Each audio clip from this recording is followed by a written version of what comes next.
The fire was intense, and the injuries it inflicted on a 16-year-old girl were horrific. But tonight we have a story of inspiration and how that teenager is fighting back. 10 weeks ago, Carol's 16-year-old Kilee Brookbank's Georgetown, Ohio home just exploded. She was still on fire when she ran from that burning house. What happened between that and now is the story of relentless drive for normalcy. 9 on Your Side has followed Kilee exclusively during her recovery. This is just part of her story. This is an emergency. I need someone at 324 Free Soil Road. A little girl's on fire back here. And as soon as I lit the candle, it exploded. She's burning. Something blew up. I guess I got knocked out for a few seconds. She's on the back porch screaming. Okay. Her hands, they're melting off of her. Kilee Brookbank should have died on November 10th.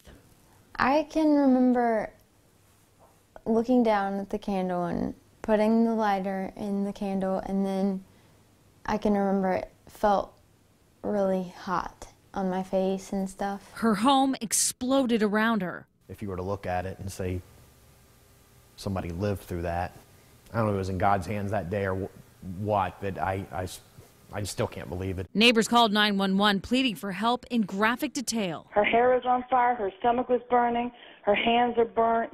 I can still smell her. I just assumed that maybe my hair was a little burned, but that was it. Nothing else felt bad to me, and then it started feeling really bad when I was in the hospital. 2nd and 3rd degree burns covered half of her body. She spent 5 weeks in the hospital. Then she came home. Kilee spends several hours a week at Shriners Hospital, pushing toothpicks into styrofoam, stretching her burned skin, relearning simple tasks, every move a painful struggle. It was hard. It was painful. But all that work, the hospitals, the therapy, is starting to pay off. Kilee started back to school last week, the first steps back into a simpler world. And now I'm worried about my hands and my hair and my baths and my whole body. It's just a lot different than worrying about boys or drama. She's strong,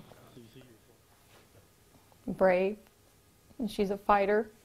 Kilee's mom knows the physical and emotional healing is far from over. And I know this is going to be a long process, and we have 9 or 10 more months to go through this. So, but she's starting to live again, taking nothing for granted. This is just a long journey. It's a long journey. For more about Kilee and her journey back from her accident, go to WCPO.com. This is Jessica Knoll's in-depth look. Jessica's not only a journalist, she's a photojournalist, so there's incredible photography here as well.